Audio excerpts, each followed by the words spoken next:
Right, we need to remember here about these inequality symbols and what do they mean? Well, sometimes you get taught that the smaller number eats the bigger number. So 2 is less than 5. And if you were to write it the other way around, then it would be 5 is greater than 2. And again, the 2 would eat the bigger number. I like to remember it not with crocodiles, but just by thinking, right, the bigger number goes where the bigger kind of gap is, basically. This is a really small gap. And again, on this side, this is a bigger gap than here. It's up to you how you remember it, but just remember, do have a system. In this case, we need to use place value, really, to compare them. And you might write down with the same digits. So 17.6 can be written as 17.60, and we've got 17.06. And if we compare them, we've got the same tens, the same units, but this first one has a higher tenths. So it's going to be that it's this way around.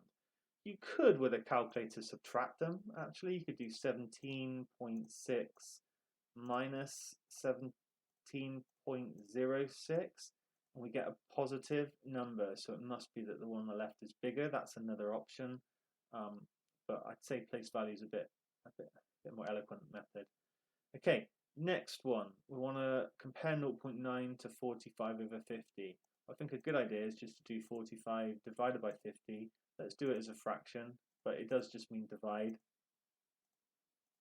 Equals 9 over 10, press SD 0.9. So that means they are equal.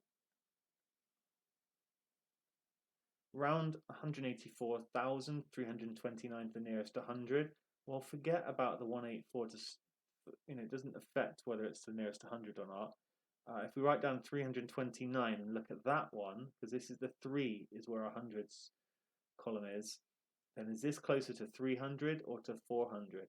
Well, it's closer to 300 because 350 is halfway between, basically.